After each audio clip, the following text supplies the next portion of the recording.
आज के मौजूदा गर्मा गर्मी में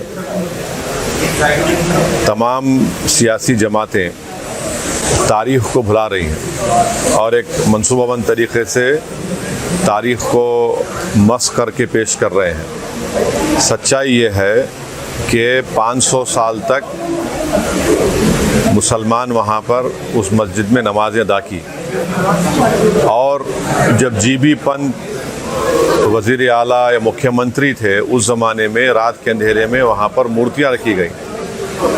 तो क़ानून ये कहता है 145 CRPC कि अगर मैं किसी के घर में जाकर कब्ज़ा कर लिया तो आप उसको बंद करके निकाल देते। वो नहीं किया जीबी पंत ने।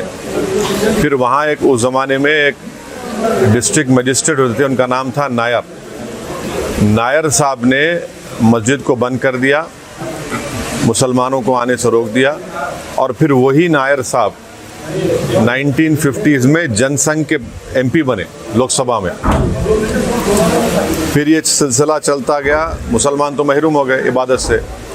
1986 में उस ज़माने में बग़ैर मुसलमानों को सुने एक 26 पेज का ऑर्डर कोर्ट ने दे दिया। उस ज़माने में कंप्यूटर नहीं था, 5-6 मिनट की सुनवाई में 26 पेज का ऑर्डर दे दिए। तो यानी पहले से टाइप शुदा ऑर्डर था। और जज साहब अपनी किताब में लिख रहे कि मैं ये फ़ैसला इसलिए दिया क्योंकि मेरे को ऊपर से इशारा हुआ। और इशारा क्या हुआ? जज साहब अपनी किताब में लिख रहे कि मेरे घर की दीवार पर और कोर्ट की दीवार पर मैंने 2 दिन तक एक काले बंदर को बैठते हुए देखा। तो बूटा सिंह वहाँ शिलान्यास कर दिए। फिर 6 दिसंबर को जो डिमोलिशन हुआ उसमें बीजेपी के पूरे लीडर, संघ परिवार के पूरे लीडर सुप्रीम कोर्ट को जाकर ये वादा किए कि हम बाबरी मस्जिद को हाथ नहीं लगाएंगे। वो डिमोलिशन हो गया। अब तक सुप्रीम कोर्ट वो कंटेम्प्ट पिटिशन हियर नहीं किया। फिर सुप्रीम कोर्ट में टाइटल सूट का जजमेंट आया और टाइटल सूट के जजमेंट में सुप्रीम कोर्ट ने कहा कि फेथ की बुनियाद पर हम वहाँ पर मंदिर के जो डिमांड कर उनको देंगे। तो हम मुसलमानों का झगड़ा जो ये था ये टाइटल का झगड़ा था। हम वहाँ नहीं गए थे कि हमारे को यहाँ नहीं तो 5 एकड़ वहाँ दे दो। 5 एकड़ के लिए नहीं गए थे हम। तो ये फेथ की बुनियाद पर जब फैसला आया तो मैंने उस वक्त भी कहा, आज भी कह रहा हूँ कि वो जजमेंट के बाद ही बीजेपी और संघ परिवार के हौसले बहुत बुलंद हो गए। और मैंने जिस खदशे का इज़हार किया था वो आज बदबख्ती से सच साबित हो रहा है। आज आप देख रहे हैं कि कई पुराने इश्यूज़ खुल रहे हैं। तो जैसा कि सुन लीजिए, सुप्रीम कोर्ट का एक साबिक़ा रिटायर्ड चीफ जस्टिस ने अंग्रेज़ी में कहा था कि supreme court is supreme but not infallible. तो आज हम वही देख रहे हैं। और अफसोस ये है कि कोई 6 दिसंबर की बात नहीं करता, कोई जीबी पंत की बात नहीं करता, कोई डिसेस की बात नहीं करता। और जब आप इन तमाम सियासी जमातों से पूछेंगे क्यों नहीं बात करते, तो बोलते अरे भूल जाओ ना भाई तुम लोग। मैं इन लोगों से पूछ रहा हूँ, तुम्हारी बाप की मौत को भूल सकते क्या? तुम तुम्हारी माँ की मौत को भूल सकते क्या? आप एक सिस्टमेटिक तरीक़े से इस मस्जिद को छीन लिए और कई इश्यूज़ पैदा हो गए।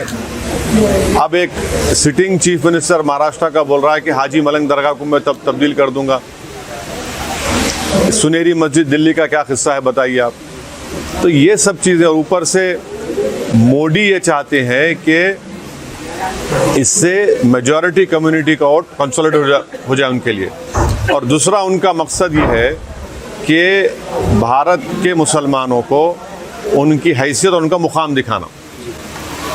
वो तो बीजेपी तय कर चुकी है कि मार्जिनलाइज करना, पॉलिटिक्स से मुसलमानों को मार्जिनलाइज कर चुके हैं। ऊपर से जो दूसरे पार्टीज़ हैं जो अपने आप को सेकुलर बोलते हैं, उन्होंने ये बोल रहे हैं कि हम हर ट्यूसडे को सूरजकंड पाठ और हनुमान चालीसा गवर्नमेंट स्कूल में पढ़ाएंगे। क्यों पढ़ाएंगे? गवर्नमेंट स्कूल तो गवर्नमेंट का है। गवर्नमेंट में पढ़ने वाले बच्चे हर मज़हब के मानने वाले थे, कोई मानता भी नहीं खुदा को। फिर ये सब जो चीज़ें हो रही है, ये क्या हो रहा है? इससे ये कोई सॉफ्ट हिंदुत्व नहीं है, ये एक्चुअल हिंदुत्व है। और फिर आज आप देख रहे कि सेंट्रल गवर्नमेंट ये बोल दिए कि 22 तारीख को आधे दिन की छुट्टी दे रहे। फिर क्यों बीजेपी रूल स्टेट्स मिलादुन्नबी के छुट्टी ख़त्म की है? एक दस्तूरी ओहदे पर एक शख्स फायज़ है, उन्होंने फ्राइडे के दिन लंच ब्रेक कम कर दिए। आज NCLT बोल रहा है कि 22 तारीख के दिन आधे दिन छुट्टी दे रहे। तो ये क्या हो रहा है? ये आप इस मुल्क का कोई मजहब नहीं है, ये मुल्क का कोई मजहब नहीं है। ये मुल्क हर मजहब को मानता नहीं, खुदा को नहीं मानता। आप ये बीजेपी क्या कर रही है फिर? अच्छा साहब, कहीं ना कहीं ऐसा लगता है कि ये अपनी सरकार होते हुए ये मनमर्जी कर रहे हैं। एक कानून में ऐसा कोई इख्तियारात है कि कोई प्रधानमंत्री इस तरह से अपनी मनमर्जी कर सकता है, कानून को तब्दील कर सकता है? ये अब चल रही है ना, अब चल रही है।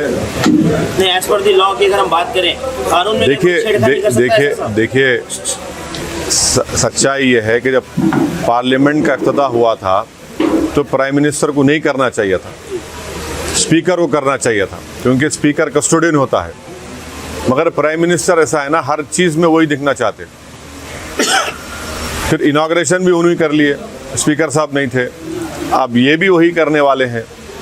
तो हर चीज़ ऐसा हो रहा है कि एक डोमिनेंट एग्जीक्यूटिव की वजह से हमारे आइन में जो theory of separation of powers है वो कमज़ोर पड़ रही है।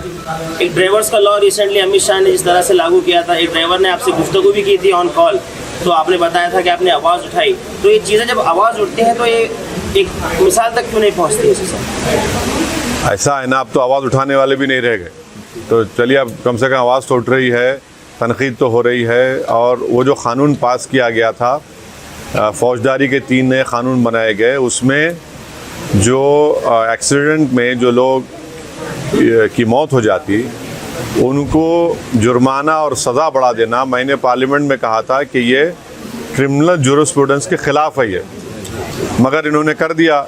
बल्कि वो पूरे क़ानून का इतना गलत इस्तेमाल होगा, आप देखना मुसलमान दलितों पर, कि हर एक पर उस क़ानून को इस्तेमाल करके उनके सिविल लिबर्टीज़ को। बल्कि मैंने पार्लियामेंट में कहा था कि अगर आज महात्मा गांधी और भगत सिंह जिंदा होते, उस कानून को देख के बोलते ये रोलेट एक्ट है। सर, देश में आपको लगता है और भी मस्जिदें टारगेट है? ये आप क्या देख रहे फिर? ये काशी, मथुरा, सुनहरी मस्जिद, टीले वाली मस्जिद, ये टाइटल सूट के जजमेंट आने के बाद इन तमाम के हौसले बढ़ गए। हम फेथ की बुनियाद पर हम ये सवाल उठा सकते हैं। एमआईएम उम्मीदवार किशनगंज और हैदराबाद, औरंगाबाद छोड़कर दूसरे जगह भी? हाँ, अभी देखेंगे, टाइम है ना, अभी टाइम के बाद कुछ ही दिनों में एमपी इलेक्शन है, तैयारी गुलबर्गा कर्नाटक के लिए? अभी तो अस्पताल के इफ्तिताह करने के लिए मैं आया हूँ। तो अच्छा है, यहाँ पे जितने बीमार लोग हैं उनका इलाज होगा। अब सियासी जो इलाज करना है वो भी बहुत वक्त है उसके लिए। जिसकी तारीफ करे थे जेडीएस साथ बीजेपी के साथ अलायंस करे थे, वो 5 साल पुरानी बात कर रहे हैं आप। ऐसे ये अब दिल्ली में आम आदमी पार्टी क्या कर रही है? शिवसेना के बारे में क्यों सवाल नहीं करते आप लोग? आप लोगों देखिए, सेकुलर जरूर रही आप लोग, मगर एक आंख को बंद नहीं करना, दोनों आंख से देखना। अब शिवसेना क्या है? उद्धव ठाकरे को सीएम बनाने में मेरा और नासिर उस्ताद का तो हाथ नहीं है, ना अल्ताफ भाई का है। वही उद्धव ठाकरे असेंबली में खड़े होकर ये बोले कि हमारी पार्टी ने बाबरी मस्जिद को तोड़ा। सब बैठे हुए हैं क्योंकि मंत्री का पोस्ट मिल गया उनको। आज भी उन्होंने बोल रहे वो बात को, हम तोड़े बोल के। पर इतने बहादुर नहीं है लोग, बुज़दिल हैं लोग। जब ये बोल रहे हैं तो उनको जब क्रिमिनल केस चल रहा था जाके बोलना था कोर्ट के सामने, हम तोड़े, हम कबूल करते जुर्म को। ये कहीं ना कहीं उनकी आवाज़ बिठाते हैं ना, आवाज़ को दबा देते हैं अगर कोई आवाज़ उठाता है तो। वो मैं इनकी बात कर रहा हूँ, इन लोगों की बात कर रहा हूँ। तो ये चल रहा है। ये आईएनडीए भाजपा और बीजेपी को टक्कर दे सकेंगे? आईएनडीए को? हाँ, आईएनडीए भाजपा और इसको बीजेपी को टक्कर दे सकते हैं? देखिए, ये भारत की आवाम को आप अंडर एस्टिमेट मत करिए। जब भारत की आवाम इस बात को महसूस कर लेगी कि मैजिक शो चल रहा है और मैजिक शो में ना नौकरी मिल रही, ना महंगाई कम हो रही, ना चीन हमारी ज़मीन छोड़ के जा रहा। मैजिक शो में मैजिशियन क्या कर रहे? वो ऐसा टोपी में से खरगोश निकाल रहे, खरगोश में से एक फूल निकाल रहे, फूल में से एक फुलझड़ी निकाल रहे। पब्लिक उसी में खुश है। तो एक ना एक दिन ये मैजिक शो ख़त्म होता। स्कूल में मैजिक शो देखे ना आप लोग, मैजिक शो ख़त्म हुआ था, उसके बाद क्या होता, सब जने क्लासरूम चले आते। तो अभी मैजिक शो चल रहा। अच्छा साहब, चलते मियाँ भाई के लिए कुछ मैसेज अपने मियाँ भाइयों के लिए? नहीं भाई, आप लोग मस्जिदों को आबाद रखिए, क्योंकि कुरान में अल्लाह मुसलमानों से कह रहा है कि जो लोग अल्लाह पर और आखिरत पर ईमान रखते हैं वो मस्जिदों को आबाद रखें। और किसी से नहीं डरना। मस्जिद को आबाद रखिए, आपका बहुत सा बड़ा काम हो जाएगा इंशाअल्लाह।